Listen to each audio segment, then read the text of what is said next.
Some love stories survive the storm. But can they survive the silence afterward? He loved her child long before he knew the truth. But some questions do not become less frightening just because love is bigger than them. Because every time he held that little boy in his arms, there was still a quiet part of him wondering what would eventually be taken away. The hospital room is unusually quiet for a place where life-changing news gets delivered every day. David sits in a chair he pulled close to the bed. He's been sitting like this for 20 minutes, watching his 5-year-old son sleep. Leo's left hand lies open beside his face, fingers slightly curled like he's waiting for something to hold. David extends his index finger and settles it gently beside Leo's palm. The boy closes his fingers around it. All 5 of them, tight enough that David couldn't move even if he wanted to. Down the corridor, there are doctors with clipboards. There are results. There's an answer David has been refusing to ask for since the night Evelyn told him everything 6 years ago. An answer that's been sitting in his chest for months, growing heavier with each bedtime story, each scraped knee, each time Leo looked up at him and said the word that meant everything. Dad. The tablet on the bedside table glows with a document David wishes he'd never opened. Medical reports don't lie. DNA doesn't negotiate. And somewhere in those clinical terms and genetic markers is a truth that could destroy everything he's built with this family. This is what happened before that answer came, and what happened when it did. If you've ever wondered what real love looks like when it gets tested by the one truth that could break it, you're about to find out. Now sit back and enjoy this story. 6 years earlier, Evelyn had stood in a kitchen that cost more to renovate than most people spend on a house. The floors were poured concrete, polished until they looked like black ice. A crew had flown in from Milan just to get the finish right. The refrigerator was a massive steel monolith that hummed with the quiet efficiency of a commercial freezer. Everything in this kitchen whispered money. Old money. The kind that builds wings of hospitals and names them after dead relatives, but none of that money could stop Evelyn's hands from shaking as she chopped onions. She wore a silk blouse that probably cost more than a car payment, but she was crying anyway. David sat at the marble island, watching her hands tremble just enough to make the knife click against the bamboo cutting board in an uneven rhythm. Click, click, click, click. "I need to tell you something," she said, her voice stripped of the boardroom authority that made venture capitalists sweat during quarterly reviews. David set down his coffee mug. He'd learned to recognize that tone. It was the same voice she used when she'd talked about the years before they met. The years with Silas. "Okay." Evelyn stopped chopping. She didn't turn around. She kept staring at the subway tile backsplash like it held the words she needed. "Before I filed the injunction. Before I moved all the company servers offshore. When I was still trapped in that house in Greenwich." She swallowed hard. Silas didn't just control the bank accounts. He controlled the security cameras, the garage doors, every lock in that house. David knew about Silas. Everyone in their circle knew some version of the story. Venture capitalist funds brilliant woman's renewable energy patents. Uses the debt structure to isolate her. Controls her communications. Monitors her movements. Makes her a prisoner in a mansion that looked perfect from the outside but operated like a high-end jail. The business journals had called Evelyn's eventual escape a masterclass in corporate warfare. She'd taken her intellectual property and left Silas with nothing but empty shell companies and unpaid office leases. What they didn't print was what happened behind closed doors. "I got out," Evelyn continued, her voice dropping to almost a whisper. "But the timeline matters. The week before I filed the injunction, he found out I was meeting with my lawyers. He was furious. He needed to remind me one last time who owned that house. Who owned me." David stood up. He didn't cross the kitchen to comfort her. Years of being with Evelyn had taught him not to corner her when she was talking about Silas. Some conversations need space to breathe. He just moved away from the island, giving her room. "I'm pregnant," she said. The words hung in the air between them. Evelyn finally turned around. Her face was dry now. The tears had stopped as suddenly as they'd started, the way they always did when she switched from vulnerable to terrified. I took the test this morning. But David, the timeline overlaps. I don't know. I honest to God don't know if this baby is yours, or if it's his. The refrigerator compressor kicked on, filling the silence with a low mechanical hum. David looked at the woman he loved. He saw the way she held her shoulders, braced like she was waiting for him to pack his bags and walk out the door, like she was already planning how to explain to their friends why he'd left, like she'd been practicing the conversation where she told people she understood completely why he couldn't stay. David walked over to the stove. He turned off the burner under the saucepan where something had been simmering. Then he looked at her. "Do you want to keep it?" Evelyn blinked. "What?" "The baby. Do you want to have it?" "Yes," she said, the word catching in her throat like she was surprised to hear herself say it. "Then we'll figure it out." David walked to the sink, turned on the water, and washed his hands with the methodical precision of a man buying himself time to think. He dried them on a linen towel that probably cost $50. "I'm going to need to measure the spare room upstairs. If we're putting a crib in there, I need to know if those old baseboards are level." Evelyn stared at him. "David, did you hear what I just said? This baby might be Silas's." "I heard you." David turned off the kitchen lights one by one, the way he always did when they were done cooking for the night. "Let's order Chinese food. You probably shouldn't be eating raw onions right now anyway." But Evelyn didn't move toward the phone. She stood in the darkened kitchen, looking at him like he was speaking a foreign language. "I don't understand your reaction," she said. "What did you expect me to do? Leave? Yell? Tell me this complicates everything. Tell me you need time to think about whether you can handle raising another man's child." David walked back to where she stood. He didn't touch her. He just looked at her face in the dim light coming from the hallway. "Evelyn, I fell in love with you, knowing exactly who Silas was and what he did to you. You think I'm going to let him win now because of biology? It's not that simple. It's exactly that simple." David picked up his coffee mug and carried it to the dishwasher. "That man spent 5 years trying to break you. He controlled your money, your movement, your access to the outside world. He made you afraid to trust your own judgment. And now you're standing here thinking that some genetic accident is going to scare me away?" Evelyn was quiet for a long moment. When she spoke again, her voice was smaller. "What if you look at the baby and see him? Then I'll remember that genetics don't determine character. You escaped him. You built an empire out of nothing after he tried to destroy you. If this baby has his DNA, that just means it also has yours. And yours is stronger." The pregnancy turned Evelyn into a woman David barely recognized. The corporate strategist who could dismantle hostile takeover attempts over breakfast became someone who researched pediatricians like she was hiring the Secretary of Defense. She found an obstetrician who delivered children for 3 sitting Supreme Court justices. The woman agreed to sign a non-disclosure agreement so thick it required its own legal team to draft.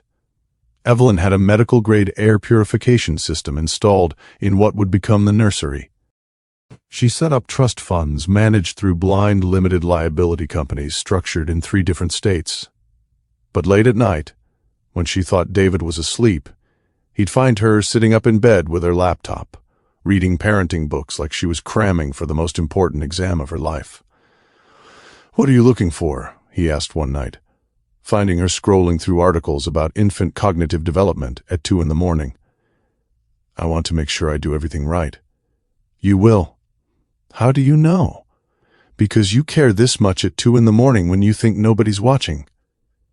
David approached the pregnancy differently. He spent his weekends in the garage, teaching himself to mill reclaimed redwood into a crib. He read exactly 1 book about babies. It was called What to Expect When You're Expecting. And he read it cover to cover in 3 days, taking notes in the margins like he was preparing for a board presentation. He learned how to properly swaddle a practice doll Evelyn had bought. He assembled the changing table twice because he didn't like how wobbly it felt the first time. He painted the nursery a soft gray that looked different depending on the time of day. When Leo arrived on a rainy Thursday in November, everything changed and nothing changed all at once. Evelyn held him first. The nurse placed this tiny screaming bundle in her arms, and for a moment Evelyn's face went completely blank. She looked down at the dark hair, the sharp angle of the jawline that was already pronounced even on a newborn face, and David watched her go somewhere else in her mind. Somewhere that had nothing to do with the sterile hospital room or the flowers he'd brought or the champagne chilling in the car downstairs. Silas had dark hair. Silas had a sharp jaw. Then the nurse asked if Dad wanted to hold his son, and David stepped forward. Evelyn handed Leo over like she was afraid she might drop him. David took the baby, looked down at the small, red face, and didn't see Silas or Evelyn or anyone else. He just saw a kid who'd had a rough day and probably wanted to sleep. "Hey, buddy," David whispered, his voice so quiet only Leo could hear it. "I'm your dad. We're going to figure this whole thing out together." Leo stopped crying. When David looked up, Evelyn was watching them with tears streaming down her face. Not sad tears. Relief tears. The kind you cry when someone believes you before you've even asked them to. If you're thinking this story is going to be simple from here on out, you're about to find out how wrong you are. Hit that like button if you can already feel where this is heading. Because what happens next will test everything David just promised. The first 5 years of Leo's life were a study in extremes. Evelyn built fortresses. David built memories. Leo's preschool cost $38,000 a year, the same amount most families spend on a luxury sedan. His pediatrician didn't work out of a clinic. She made house calls in a Tesla that was equipped with more medical equipment than most urgent care centers. When they traveled, which was often because Evelyn's business required it, they used private charters. No commercial terminals. No security lines. No strangers asking why a 5-year-old needed his own bodyguard. The bodyguard's name was Marcus. He drove an armored SUV that weighed as much as a city bus and could survive a direct hit from a rocket-propelled grenade. Marcus also knew how to make paper airplanes and could recite every dinosaur name Leo had ever learned. Some protection comes with guns. Some comes with patience. Evelyn bought Leo a pony before he could walk properly. She funded an entire pediatric wing at Mount Sinai and had it named after him. The Leo Hayes Children's Research Center. She had his baby teeth preserved in a custom-made platinum case, like they were religious artifacts instead of calcium deposits a 6-month-old had drooled out. But inside all that armor, David was building something different. He was the one who woke up at 3 in the morning when Leo had nightmares. Not the night nurse Evelyn had wanted to hire. David. He'd carry Leo out to the back terrace of their penthouse and point out constellations until the boy's breathing slowed back to normal. Leo liked the stories about Orion the Hunter more than he liked the actual stars, but David told them anyway. He taught Leo how to tie his shoes on a Tuesday afternoon in March, sitting cross-legged on the marble floor of the foyer for over an hour. Evelyn's assistant had bought Leo a dozen pairs of Velcro sneakers that cost more than most people's rent. David threw them all in a donation box and drove to a regular shoe store, the kind where you have to ask someone to bring out your size from the back room. "But the Velcro is easier," Leo had said, fumbling with the laces for the 15th time. "Easy isn't always better, buddy. Sometimes the hard way teaches you something the easy way can't." "What does tying shoes teach me?" "That you can do hard things, and that I'm not going anywhere while you figure them out." David built Leo a playground in the building's private courtyard. Not hired a company. Built it himself. Cedar posts and rope swings and a slide that curved like a question mark. He spent 6 weekends sanding every surface by hand so there wouldn't be a single splinter. Leo helped, wearing safety goggles that were too big for his head and a tool belt that dragged on the ground when he walked. Evelyn watched them from her home office, separated by floor-to-ceiling windows that cost more than most people's annual salary. She saw the way Leo ran to David when he scraped his knee on the monkey bars. She heard David's laugh, deep and rumbling, the kind that seemed to shake the building's foundation. But the fear never completely left Evelyn. It lived in the space between her ribs, quiet and patient and venomous. Every time Leo threw a tantrum in the grocery store, she wondered if it was Silas's temper surfacing. When Leo became fixated on building elaborate structures out of blocks, refusing to eat or sleep until his towers were perfect, she wondered if it was Silas's obsessive nature. When Leo looked at her with those dark eyes that seemed too knowing for a 4-year-old, she wondered if Silas was looking back. She never said any of this to David. But late at night, she'd watch him reading Leo bedtime stories and think about the conversation they'd never had. The one where she asked him what he'd do if the DNA test she'd never ordered came back positive for Silas. The one where he told her the truth about whether love really was enough when biology worked against you. To compensate for fears she couldn't name, Evelyn gave Leo everything money could buy. If she couldn't guarantee his genetics, she could guarantee his opportunities. She hired tutors who spoke 4 languages. She bought him musical instruments he was too young to play. She enrolled him in riding lessons at a stable that charged more per hour than most people made in a day.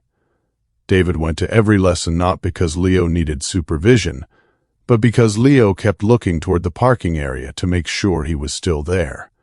Some kids perform for applause. Leo performed for presence. "Why does Mom buy me so many things?"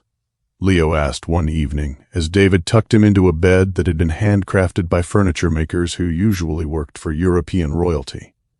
"Because she loves you. Do you love me?" "More than all the stars we count on the terrace. But you don't buy me things like Mom does." David sat on the edge of the bed, thinking about how to explain adult fears to someone who still believed in the tooth fairy. Some people show love by giving presents. Other people show love by showing up neither way is wrong. Which way do you show love? "I'm here, aren't I?" Leo smiled, the kind of sleepy grin that made David's chest feel too small for his heart. "Will you still be here tomorrow?"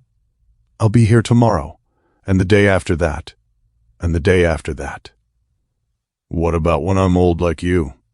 "I'll be here when you're old like me. Probably complaining about my back and telling you stories about how things used to cost less when I was young."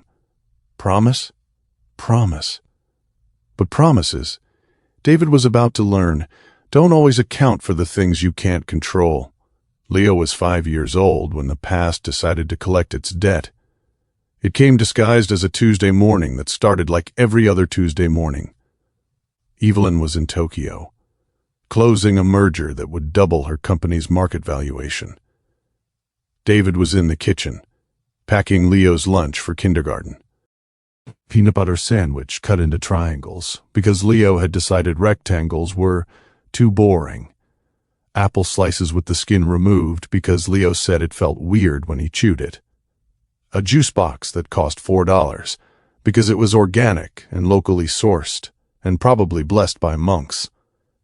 Leo ran into the kitchen holding a tissue against his nose. The tissue was bright red, soaked through completely. "Hit my face on the bathroom door," Leo said, his voice thick and nasal. David knelt down, tilting Leo's head back to get a better look. Blood was still flowing steadily from both nostrils. "Okay, let's get some ice and see if we can slow this down." But 20 minutes later, the tissue had become a stack of tissues, then a small towel. The bleeding wasn't slowing down. It was getting worse.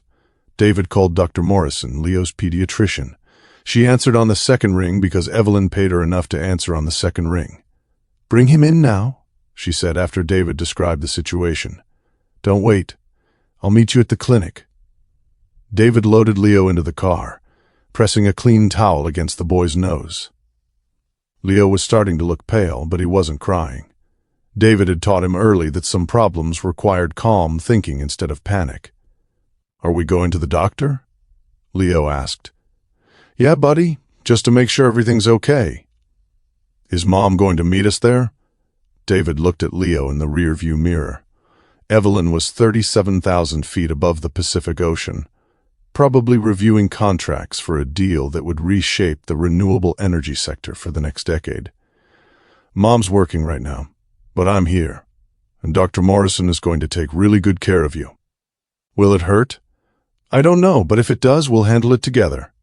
By the time they reached Dr. Morrison's clinic, dark purple bruises were blooming along Leo's forearms, right where David had held him to keep him steady in the car.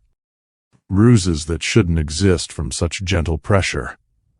Dr. Morrison took one look at Leo and made a phone call that changed everything. We need to transfer him to Mount Sinai immediately, she told David.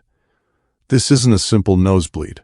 I'm calling ahead to the pediatric hematology department. The words hung in the air like smoke from a fire David couldn't see yet.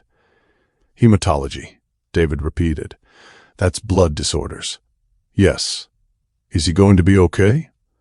Dr. Morrison looked at Leo, who was sitting on the examination table swinging his legs, and asking if the hospital would have chocolate pudding. We're going to run some tests and find out exactly what's going on. But David, I need you to call Evelyn. She should be here for this. David sent the text from the ambulance. 3 words that would pull Evelyn out of the most important business meeting of her career and onto a private jet before the ink dried on the contracts she'd spent 6 months negotiating. Leo in hospital, come now. Evelyn's assistant called back within 5 minutes. The jet was being fueled. Evelyn was already in a car heading to the airport. She'd land at Teterboro in 14 hours.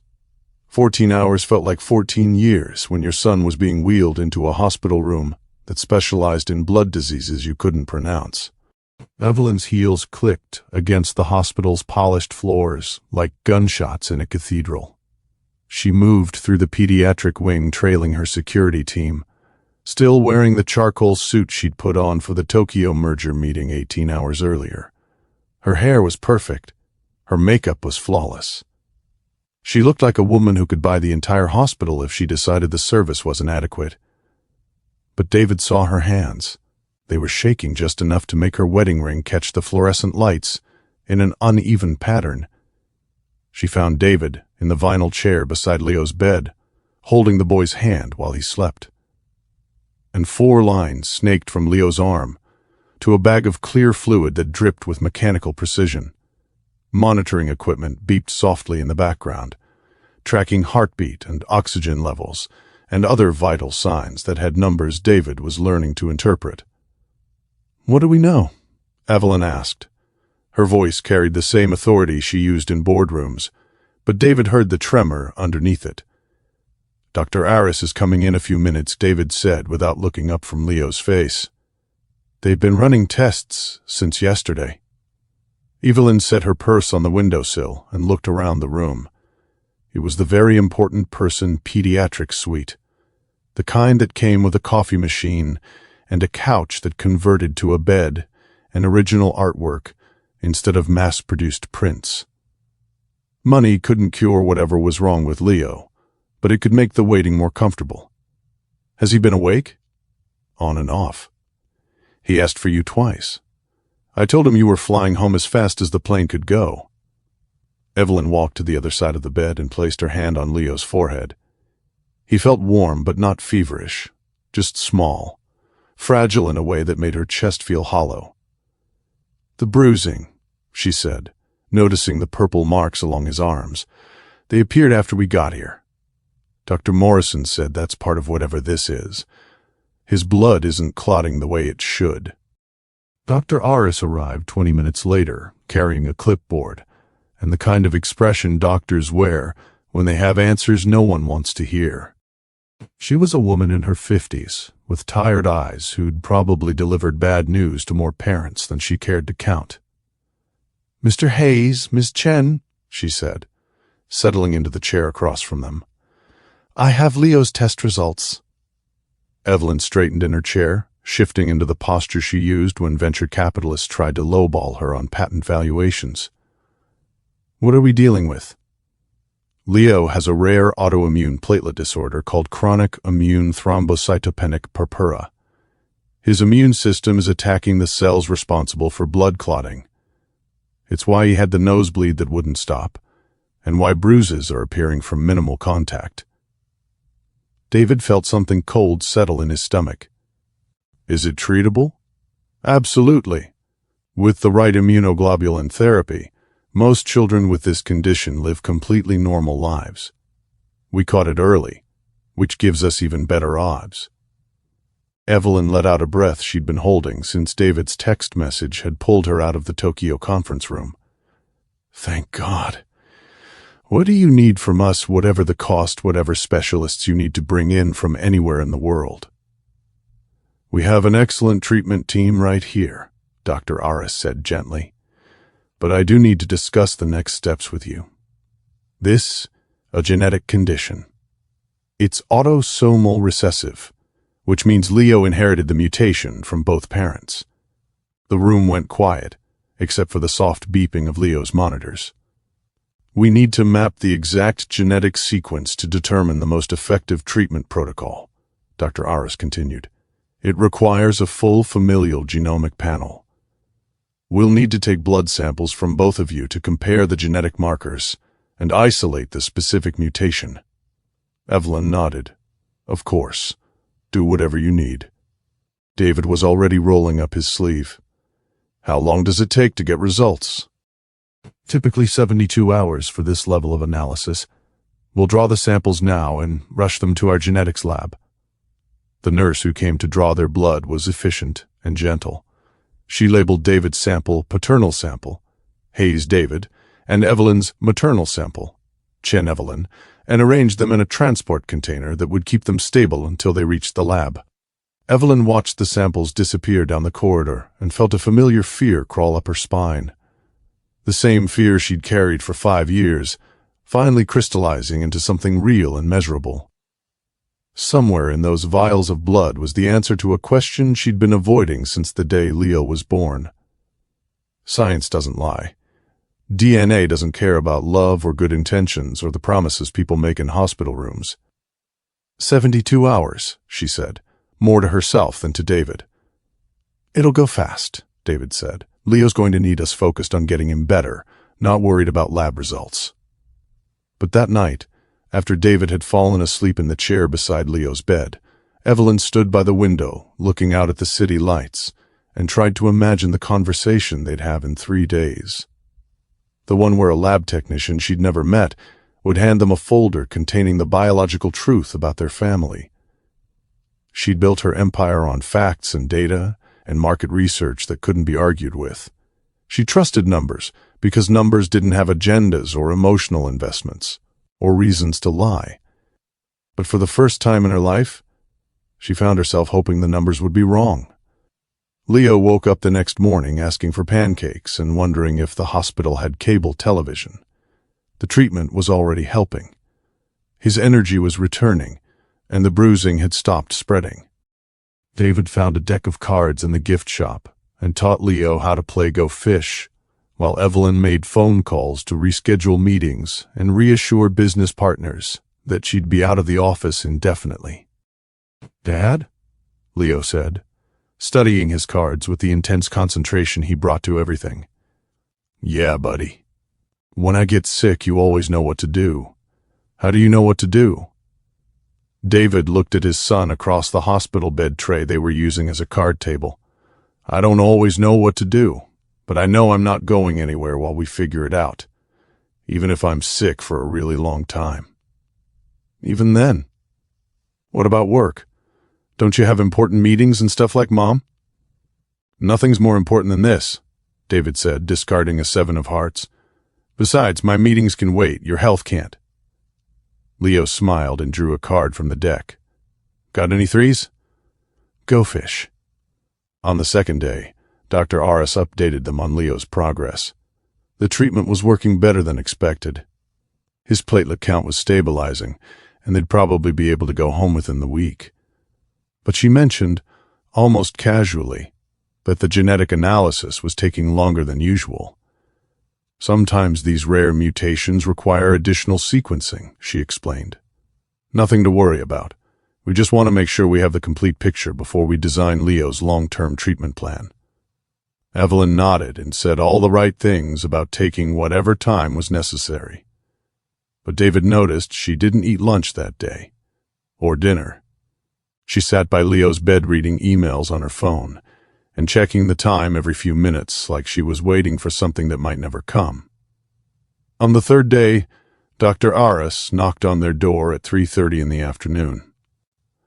"I have Leo's genetic analysis," she said, holding a manila folder that looked impossibly thin for something that contained their entire future. David stood up from his chair. Evelyn closed her laptop and set it aside. Leo was napping, exhausted from a morning spent walking the pediatric ward and charming every nurse on the floor. "Let's step into the consultation room down the hall," Dr. Aris said. "We can talk privately there." The consultation room was small and sterile, with a round table and chairs that looked like they'd been ordered from an office supply catalog. Dr. Aris placed the folder on the table, but didn't open it immediately. "Leo's mutation has been identified," she said. "We know exactly how to treat his condition going forward. He's going to be fine with the right medication regimen." Evelyn gripped the edge of the table. "But there was an anomaly in the familial genomic mapping." Dr. Aris opened the folder and removed a single sheet of paper covered in genetic sequences and clinical notations. "Mr. Hayes, according to these results, you don't share any paternal genetic markers with Leo. In fact, you share 0 genetic material." The air conditioning unit in the corner hummed to life, filling the sudden silence. "I'm assuming there was a mix-up in the lab," Dr. Aris continued, looking between them. "It happens more often than you'd think, especially with samples that get rushed. We can redraw your sample and run the test again." David stared at the paper without reading it. He didn't need to read it. The words floating around in his head were clear enough. 0 genetic markers, no paternal match, not his son. "There was no mix-up," Evelyn said quietly. Dr. Aris looked confused. "I'm sorry." "There was no lab error," Evelyn repeated, her voice barely above a whisper. "The test is correct." David pushed his chair back and stood up. He walked out of the consultation room without saying a word, leaving Evelyn to explain to a confused hematologist why a billionaire's family had genetic secrets that complicated medical treatment. He found himself in the stairwell, 3 flights down from Leo's room, sitting on concrete steps that smelled like disinfectant and old paint. The stairwell was the kind of place where people came when they needed to fall apart without an audience. David put his head in his hands and tried to process what he'd just learned. Leo wasn't his son. Biologically, genetically, scientifically, Leo belonged to Silas, the man who'd controlled and abused Evelyn, the man who'd tried to destroy her before David had ever met her. 5 years of fatherhood. 5 years of midnight fevers and scraped knees and bedtime stories and playground construction. 5 years of Leo calling him dad with absolute trust and unconditional love. All of it built on a lie Evelyn had let him believe. He heard footsteps on the stairs above him, slow, careful steps that belonged to someone who wasn't sure they were welcome. "David." Evelyn's voice echoed in the stairwell. He didn't look up. "Silas." "Yes." "You knew." Evelyn stopped 2 steps above him. "I suspected. The timeline. I told you that night in the kitchen. I told you I wasn't certain. You let me believe he was mine." David finally raised his head and looked at her. His eyes were red, but his face was completely calm. "You let me build the crib. You let me teach him to ride a bike. You let me promise him I'd never leave." "I was terrified," Evelyn said, gripping the metal handrail until her knuckles went white. "I was terrified that if you knew for certain you'd look at him and see Silas instead of Leo. I was terrified you'd leave us. I wanted you to love him without that shadow hanging over everything. So you made the choice for me." "I protected my son." Evelyn's voice hardened, the way it did when she felt cornered. "And I protected you. David, you can walk away right now. I've set up trust funds that will take care of Leo for the rest of his life." He'll have the best medical care money can buy. You don't owe us anything. You gave us 5 years, and that's 5 years more than I ever had the right to ask for." She waited for him to yell, to call her a liar and a manipulator and a damaged woman who dragged him into her nightmare with Silas. She braced herself for the anger that would justify her worst fears about what happened when people learned the truth about damaged goods. David stood up and walked the 2 steps until he was standing directly in front of her. This close, she could smell the hospital soap he'd used to wash his hands and the peppermint gum he chewed when he was stressed. "Do you know what Leo asked me last week?" David said, his voice low and steady. Evelyn shook her head. "He asked me if I thought he was brave. He was scared about the blood test, and he wanted to know if I thought he was handling it like a brave kid." David swallowed hard. Silas didn't teach him how to be brave, Evelyn. Silas didn't sit on the bathroom floor at 2 a.m. singing Beatles songs when Leo had nightmares. Silas didn't build a cedar playground and sand every splinter by hand. David, biology is just data. It's a sequence of proteins that determines eye color and height and whether someone can roll their tongue. David reached out and took her hands. "I am Leo's father. I have been his father since the moment he was born. A lab report doesn't get to erase 5 years of being the person he runs to when he's scared." Evelyn felt something break open in her chest. All the walls she'd built, all the defenses she'd constructed out of money and legal documents and carefully managed fear, cracked wide open. She leaned forward, pressing her face into David's shoulder, and cried. Not the careful, controlled tears she'd learned to manage in boardrooms and depositions. The ugly, desperate sobs of someone who'd been holding her breath for 5 years and could finally exhale. David held her in the stairwell that smelled like industrial cleaning products and let her cry until she was empty. "We need to go back upstairs," he said finally. "Leo's going to wake up soon, and he gets anxious when we're both gone." They climbed the stairs together, past signs directing visitors to different wards and departments. When they reached the pediatric floor, they could hear Leo's voice coming from his room. He was awake and talking to one of the nurses about whether penguins could swim faster than dolphins. David walked into the room first. Leo's face lit up when he saw him. "Dad, Nurse Jenny says penguins are basically underwater rockets. Is that true?" "That sounds pretty accurate to me, buddy." "Where did you and Mom go? I woke up and you weren't here." David sat on the edge of Leo's bed and brushed the hair back from the boy's forehead. "We were talking to Dr. Aris about when you get to go home." "Soon? Real soon. Maybe tomorrow if your blood tests keep looking good." Leo grinned and held up his arms for a hug. David pulled him close, breathing in the smell of hospital soap and strawberry shampoo and something that was purely Leo. "I love you, Dad." Leo said the words muffled against David's shoulder. "I love you too, buddy. More than all the penguins in Antarctica." From the doorway, Evelyn watched them together and understood something she'd been too afraid to see before. The test results didn't matter. The genetic markers were irrelevant. David had chosen them long before he knew the biological truth, and he was choosing them again now that he did. Some questions, when finally answered, don't change anything at all. They just prove what was already true. If you've been holding your breath waiting to see if love really is stronger than biology, keep watching. Because this story isn't over yet, and what happens next will restore your faith in what families are actually made of. They brought Leo home on a Thursday morning that felt like the first day of a life David hadn't known he was waiting for. The penthouse looked exactly the same as when they'd left it 6 days earlier, but everything felt different. The marble floors reflected light differently. The view of Central Park seemed wider somehow. Even Leo's toys scattered across the living room looked like they belonged to a different family. Leo ran straight to his room to check on his collection of dinosaur figures, chattering about how he'd missed them and whether they'd been lonely without him.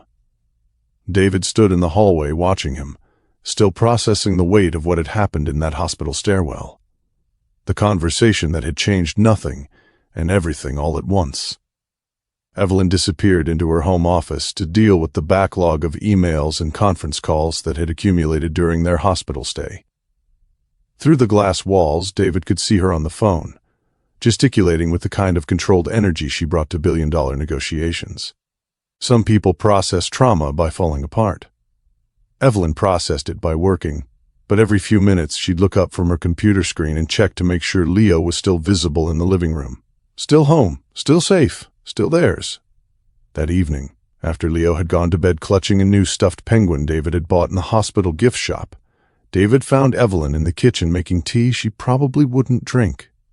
She did this sometimes when she needed her hands to be busy, while her mind worked through problems that couldn't be solved with money or lawyers.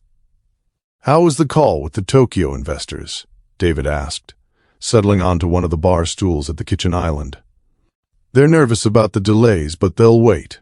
They need this technology more than we need their timeline." Evelyn poured hot water over the tea bag with surgical precision. "I've been thinking about the genetic testing." David waited.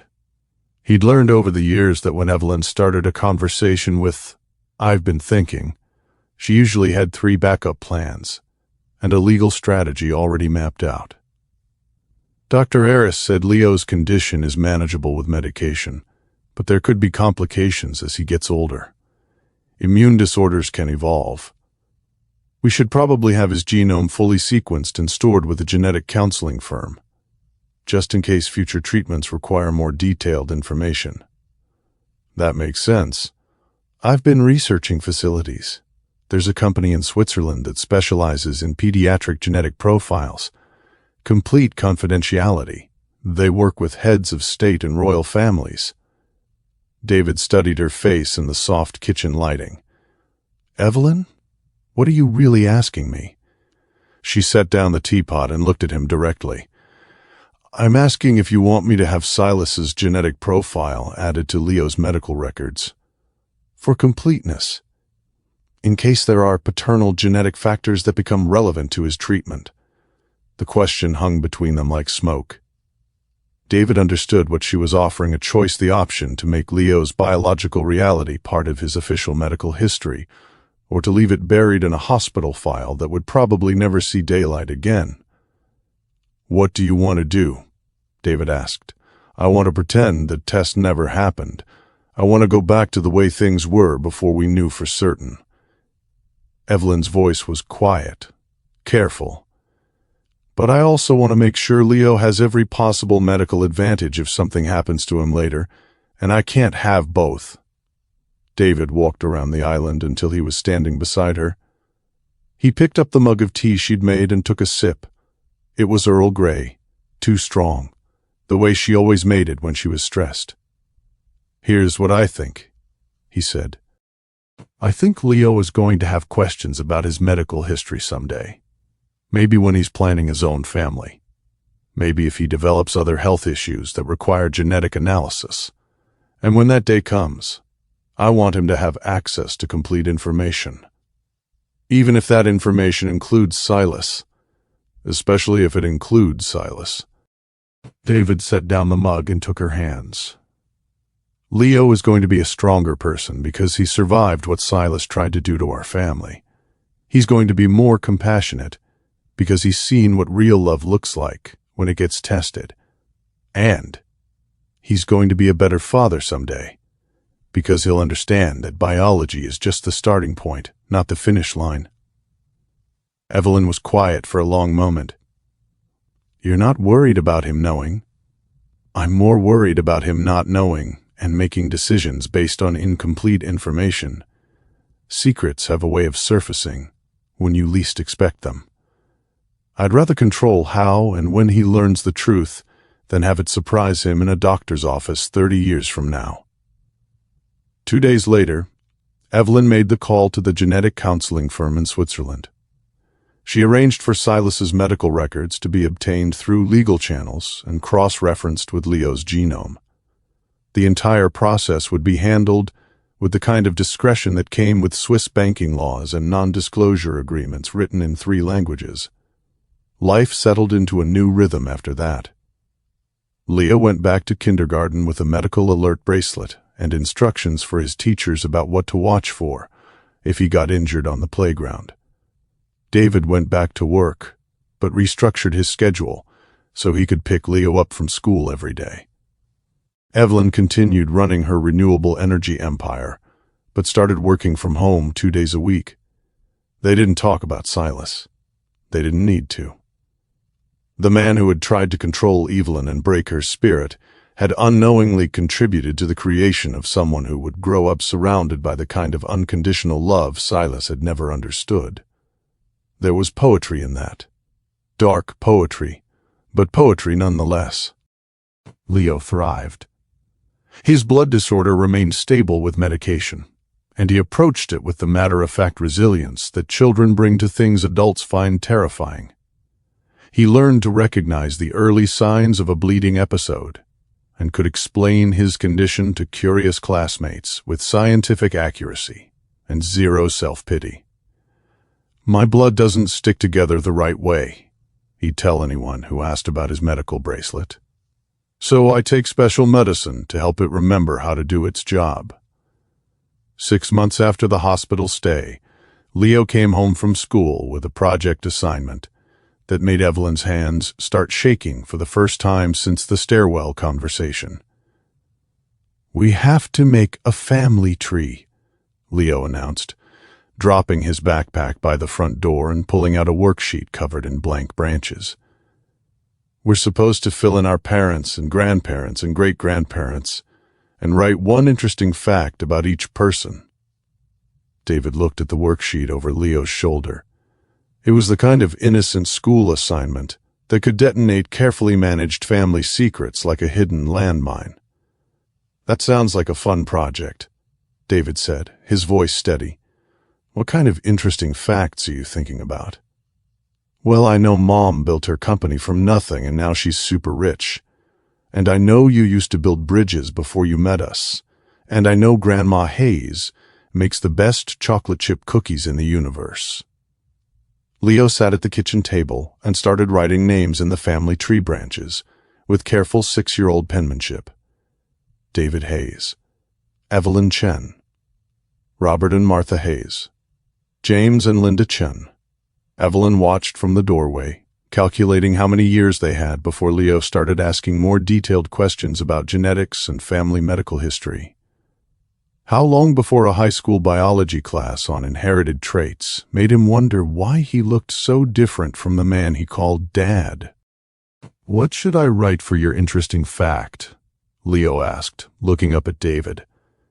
David sat down beside him and thought about the question. He thought about genetic markers and paternity tests, and the choice he'd made in a hospital stairwell.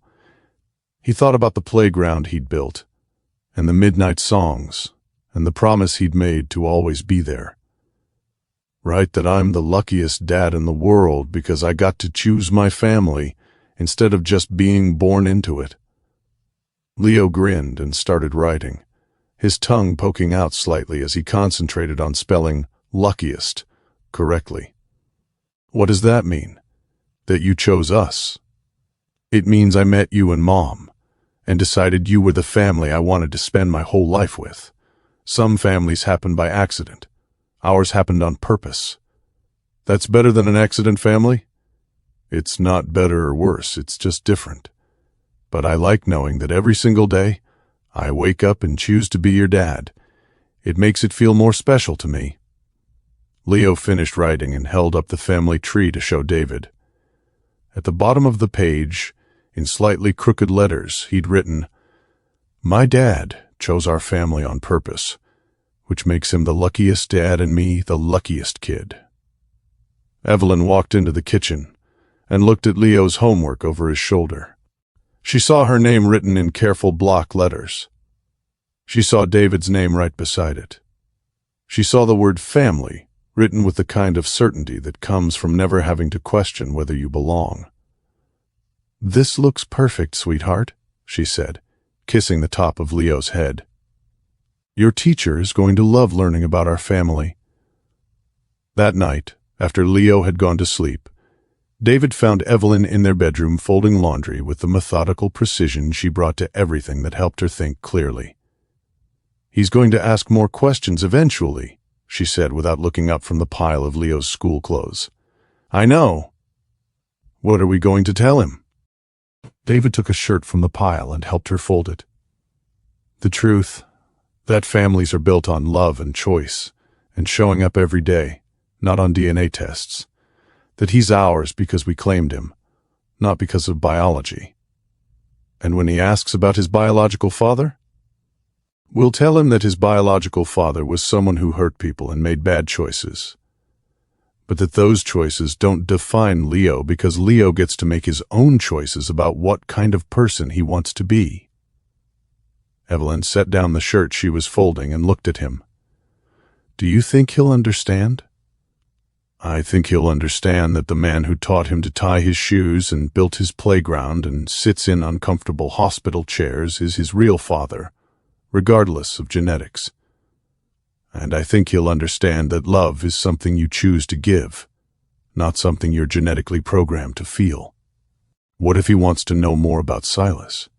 What if he wants to meet him or understand where he came from? David had thought about this question during sleepless nights in the months since the hospital. He'd imagined Leo as a teenager, angry and curious, demanding answers about his biological heritage.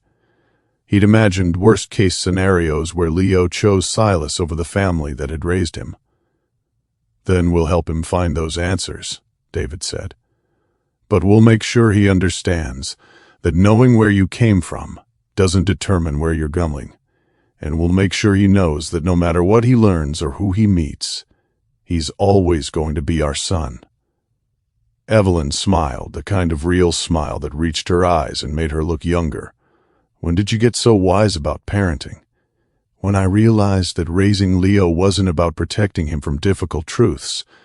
It was about giving him the tools to handle those truths with confidence and integrity. And if those tools include knowing about Silas, then that's what we'll do. But Evelyn, I need you to understand something."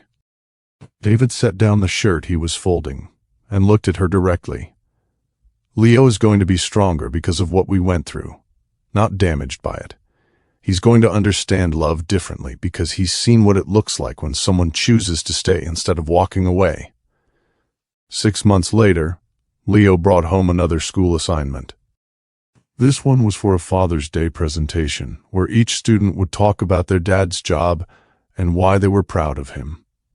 Leo stood in front of David's bathroom mirror practicing his presentation while David shaved.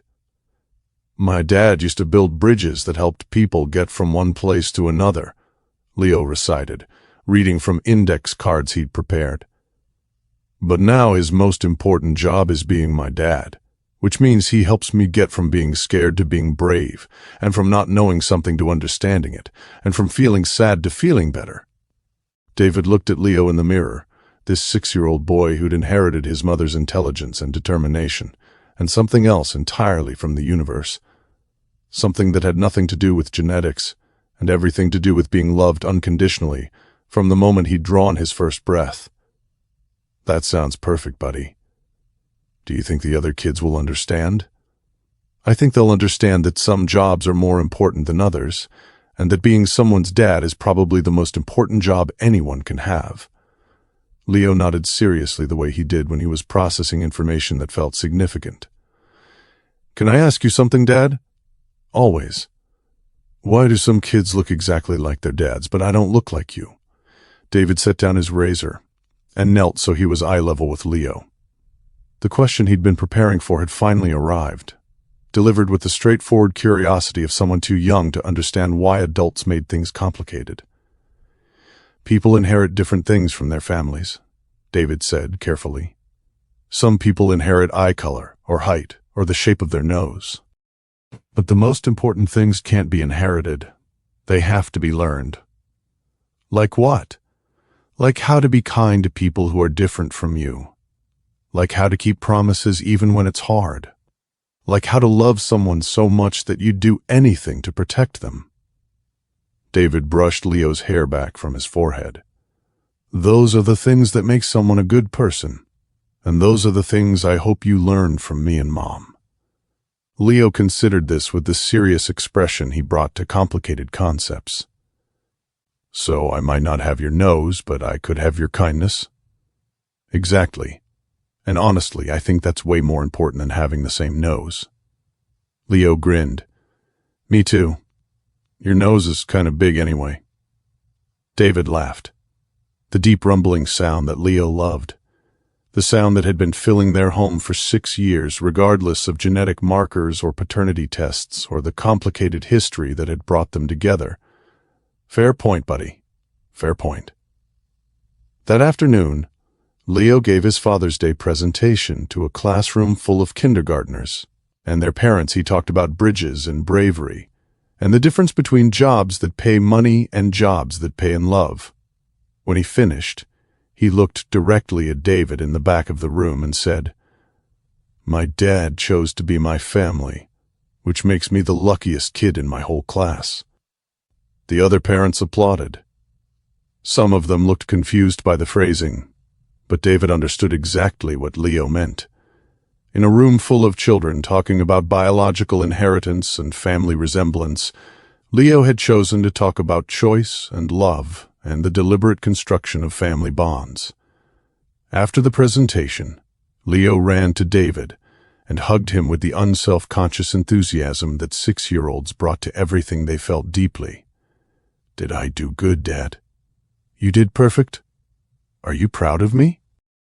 David looked at this boy who'd taught him that fatherhood had nothing to do with biology and everything to do with showing up every single day, regardless of DNA tests or genetic markers or the complicated history that had brought them together. "I'm proud of you every day, Leo. Not because of anything you do or say, but because of who you are. And I'm grateful every single day that I get to be your dad." As they walked out of the school together, Leo's small hand in his, David understood something that had taken him 6 years to fully comprehend. Family wasn't about blood or genetics or legal documents. It was about the choice to love someone completely, to show up consistently, and to build something beautiful together regardless of how that family had originally formed. Leo was his son, not because of biology, but because of every midnight fever and playground construction session and hospital bedside vigil and Father's Day presentation. Because of 6 years of choosing each other, one day at a time, regardless of what any test might say about genetic compatibility. Some truths are bigger than science. Some love is stronger than fear. And some families are built on something more solid than DNA. They're built on the choice to stay, to love, and to claim each other as family, regardless of what the rest of the world might think about how that family came to be. In the end, that choice was the only thing that had ever mattered. Everything else was just details. 3 years passed like pages turning in a book Leo wasn't old enough to read yet. He grew taller, lost his first tooth, and learned to ride a bike without training wheels on the same cedar playground David had built with his own hands. The medical bracelet became as much a part of him as his freckles, or his laugh. He wore it like a badge of honor rather than a burden, explaining to new friends that his blood was special and needed help remembering how to do its job. Evelyn's company went public on a Tuesday morning in March, making her one of the wealthiest women in renewable energy. The stock opened at $47 and closed at $63. Financial news networks called it the most successful clean energy IPO in a decade. Leo watched the coverage on television while eating cereal and asked if being famous meant Mom couldn't pick him up from school anymore. "Being successful doesn't change what's important," Evelyn had told him, adjusting his school backpack straps. "And what's important is being your mom." David restructured his consulting practice to work exclusively with sustainable infrastructure projects, partly because the money was good, but mostly because he wanted Leo to grow up understanding that work should contribute to making the world better. They'd spend Saturday mornings looking at blueprints for solar farms and wind installations, Leo asking questions about how electricity moved through wires and why some energy was cleaner than others. "When I grow up, I want to build things like you do," Leo announced one Saturday while David showed him photos of a bridge project in Costa Rica. "But I want to build things that help animals too." "What kind of things would help animals?" "Maybe bridges that go over highways so deer don't get hit by cars. Or buildings that have special windows so birds don't fly into them." David looked at this 9-year-old boy who thought about protecting creatures that couldn't protect themselves and felt something expand in his chest. Leo was developing empathy and critical thinking and concern for others, qualities that had nothing to do with genetic inheritance and everything to do with the environment they'd created for him. The conversation David had been both expecting and dreading finally came on a Thursday evening in late spring. Leo was working on a science project about inherited traits, creating charts that showed how characteristics passed from parents to children in predictable patterns. "Dad," Leo said, looking up from his homework spread across the kitchen table, "I don't understand something about genetics." David set down the dinner dishes he was loading into the dishwasher and gave Leo his full attention. "What's confusing you?" "Well, Mom has brown eyes and you have blue eyes, but I have brown eyes like Mom, and the chart says that's normal because brown is dominant." Leo pointed to his worksheet with a pencil. "But I have dark hair like Mom, and you have light hair. And I'm going to be tall like Mom's family, not medium-sized like your family." David sat down across from Leo at the table. The moment he'd been preparing for, since Leo's Father's Day presentation in kindergarten, had finally arrived, delivered through a 4th-grade science project about dominant and recessive genes. "And that seems strange to you." "It's not strange exactly, but my friend Marcus looks exactly like his dad. Same nose, same ears, same everything. And Sarah has her mom's hair but her dad's freckles. But I don't really look like you at all." Leo set down his pencil and looked at David with the kind of direct curiosity that 9-year-olds brought to questions that made adults uncomfortable. "Is that normal?" David glanced toward Evelyn's office, where she was finishing a conference call with investors in London. This was the conversation they'd agreed should happen when Leo started asking direct questions, but having the conversation and being ready for it were different things entirely. "Leo, do you remember that Father's Day presentation you gave when you were 6? When you talked about how I chose to be your family?" "Yeah. I said you were lucky because you got to pick us instead of just getting us by accident." That was a very smart way to explain something complicated. David pushed Leo's science worksheet aside so there was nothing between them on the table. "But now that you're older, I think you're ready to understand the whole story about how our family was formed." Leo sat up straighter, sensing that this was going to be one of those conversations that divided his life into before and after. "Am I in trouble?" "No, buddy, you're not in trouble, but I need to tell you something important about your mom and me and how you came to be part of our family." David took a breath and chose his words carefully.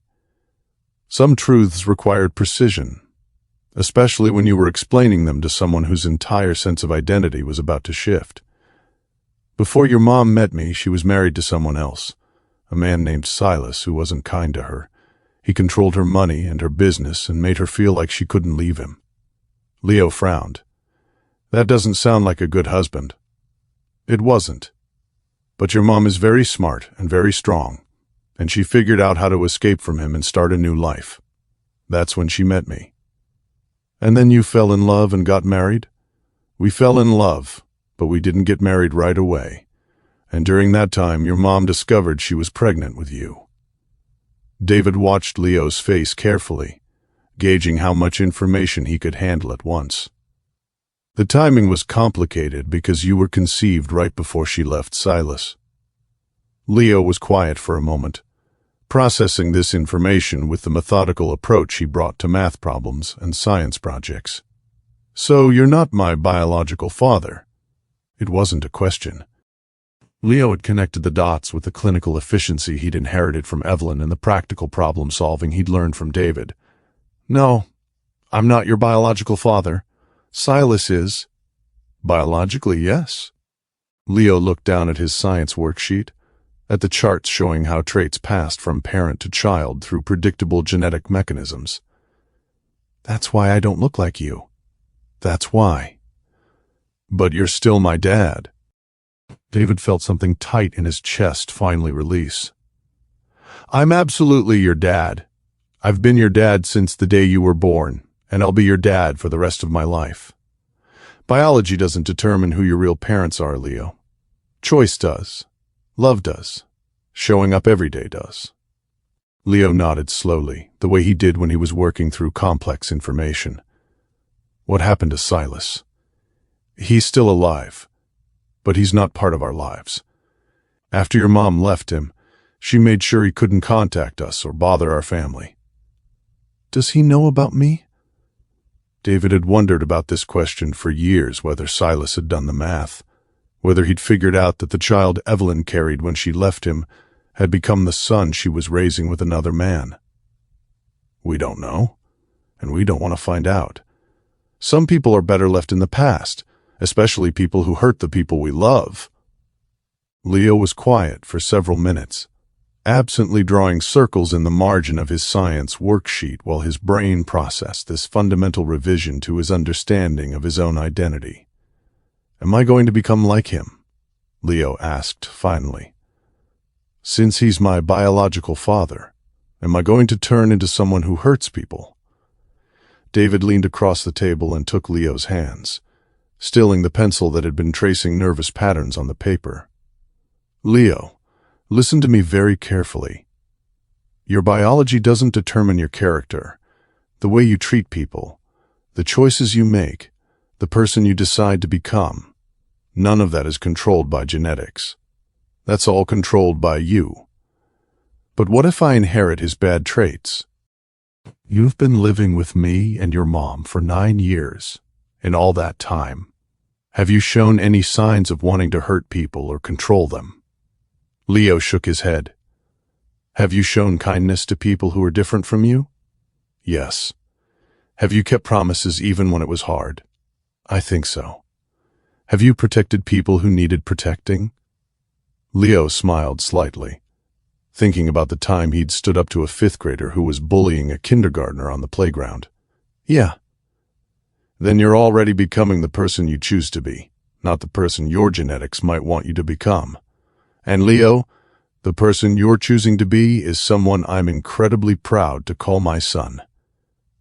Evelyn appeared in the kitchen doorway, having finished her conference call and sensed the weight of the conversation happening at the table. She looked at Leo's science worksheet, at David's gentle expression, at Leo's thoughtful face, and understood immediately what ground they'd covered.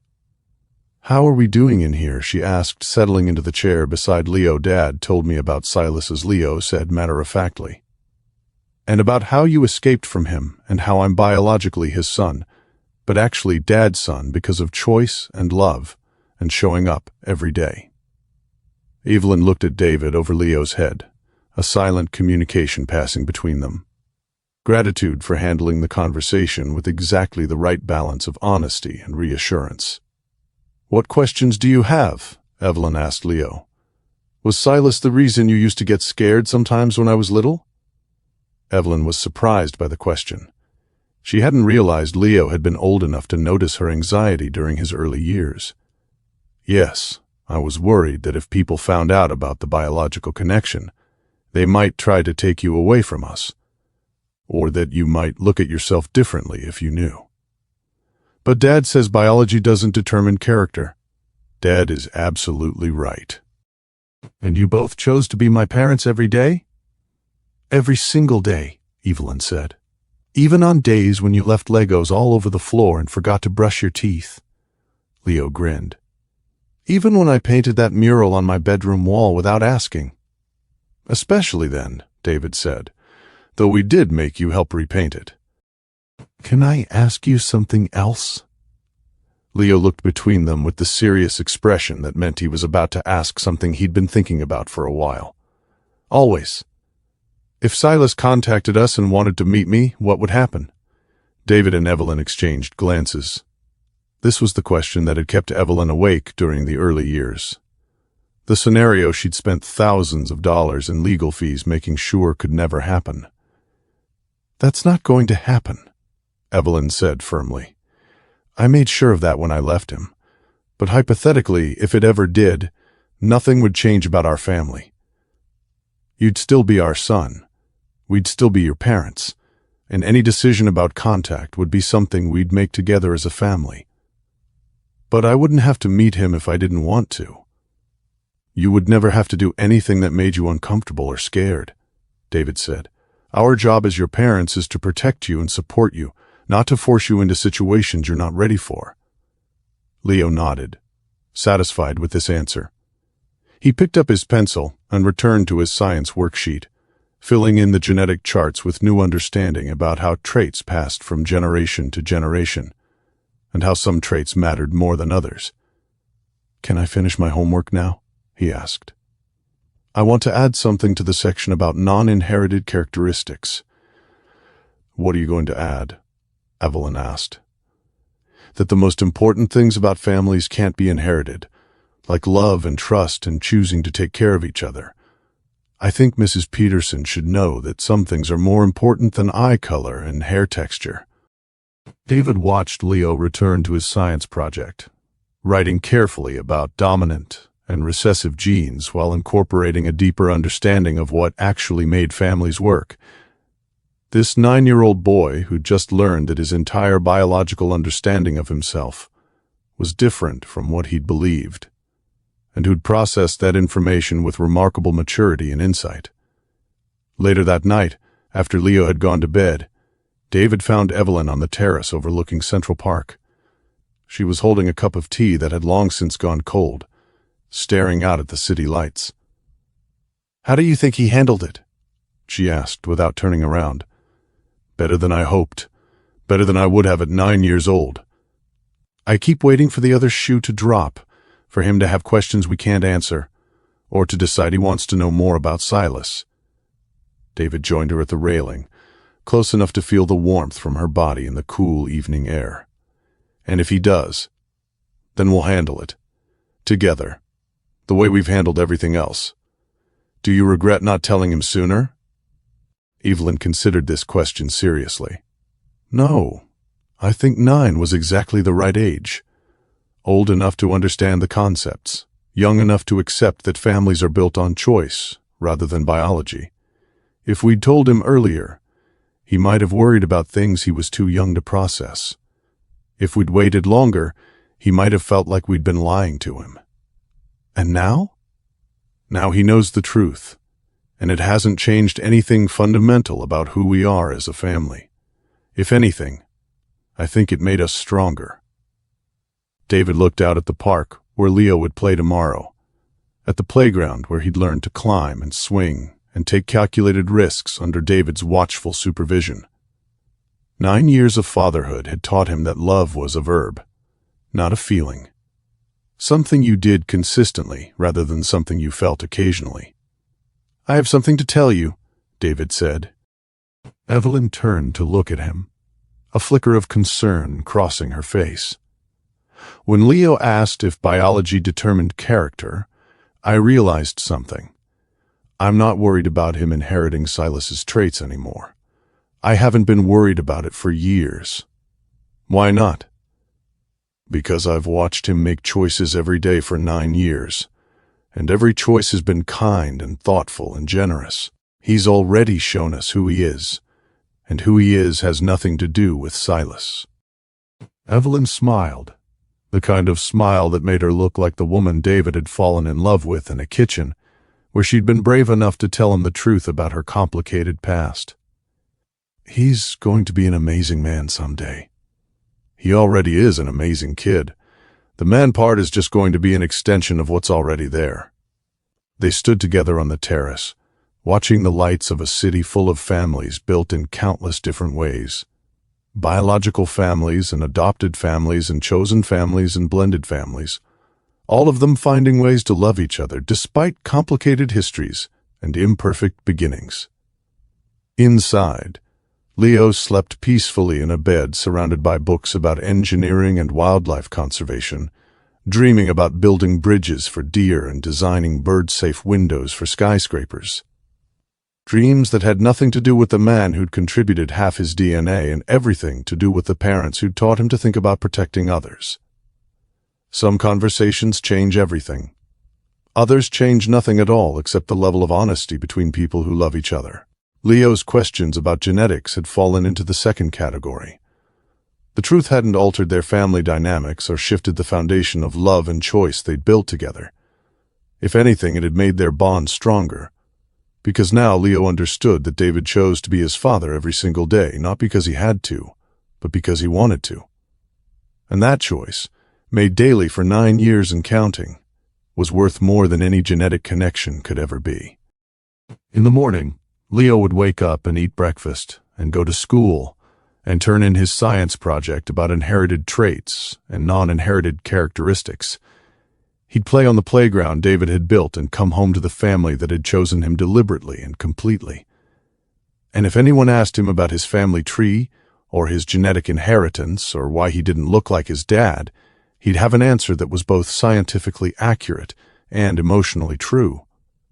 He'd tell them that families were built on love and choice and daily commitment, and that biology was just the starting point, not the destination. Some truths are worth waiting for. Some love is worth the patience it takes to build slowly and carefully. And some families are worth every complicated conversation and difficult question and moment of uncertainty it takes to create something beautiful from imperfect beginnings. David had chosen to be Leo's father before he knew the biological truth. He'd chosen it again after learning the truth, and he'd keep choosing it every day for the rest of his life, because that's what real fathers do. They show up, they stay consistent, and they love unconditionally, regardless of what any test might say about genetic compatibility. That choice, made daily with intention and commitment, was the truest thing about their family. Everything else was just details in a story about what happened when love proved stronger than fear, and choice proved more important than biology. The rest, as they say, was just genetics. And genetics, Leo now understood, were the least important part of what made a family real. If you enjoyed this story up to this moment, take a second to hit the subscribe button and turn on your bell notification for our future stories. Thanks for watching.